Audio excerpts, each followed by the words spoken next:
was still some life in his plaything. The fun lover turned into a literal hammerhead shark. It swung its iron mallet face downwards towards the unfortunate lesser clown who, by now, was simply too upset and too low on milk to resist. When the hammer struck, the clown crumpled and dissolved into a black puddle with a sploosh and a gurgle. The liveliness around the main attraction continued as if nothing had happened. Pius stared, raising his eyebrows in genuine surprise. Perhaps less than a few minutes. "Oh, dear me," he sighed, looking down at the shallow pool and shaking his head. "That was a little rough, Mortimer." The fun lover peeled its head away from the clown and reverted back to its many-armed sack form. It had finally stopped laughing. The vesicle was now bloated with black liquid. Pius grinned at the full milk supply. "Though I guess you had your reasons. Well done." "You piece of..." An angry, high-pitched bubbling emanated from Eugene the Puddle. "Hello, Gene. You've finally come to. Look, Mortimer has enough milk to take us back, I believe." A dozen pair of short eye stalks and tentacles sprouted from Eugene's body.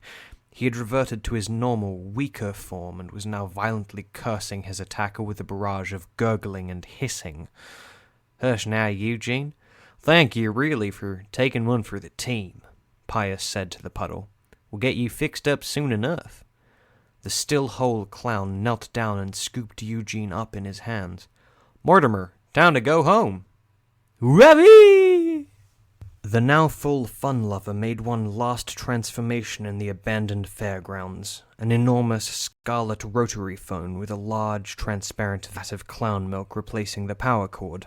The dial wheel turned and the receiver sprung into the air, then slammed down on Pius and Eugene, a hissing noise heard from, along with the inward sucking vacuum and the clicking of safety belts. Two spherical bulges snaked their way through the receiver cord and squeezed into the main phone body. Pius and Eugene had just been sucked into the main cabin right behind the dial wheel. The vat gurgled as the viscous black liquid from it seemed to be pumped. A firework shot out from each of the 10 numbers on the dial wheel. A glowing clown face exploded into existence, illuminating the ruined circus grounds with renewed light for a final time as the abandoned props now all engaged in a frenzied jig. "Thank you for watching. We hope you enjoyed the show," the firework called, bursting into a rainbow of stars and confetti. The sparks encompassed the ground like a dome. The phone hovered off the ground, crackling as clown milk boiled, beginning the ring sequence that would take the clowns and their fun lover back to the circus. There was a resounding crack. All the reinvigorated circus items collapsed. And then Eugene, Pius, and Mortimer were gone, leaving silence behind.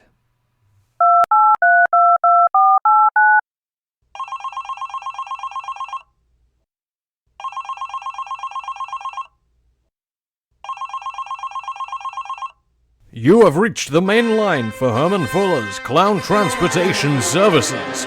Please hold while an operator locates you. Thank you for calling, and have a pleasant rest of your day.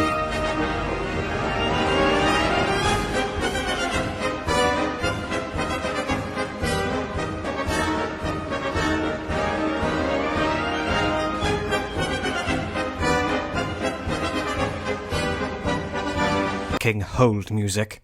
Eugene, you're back. Wowee!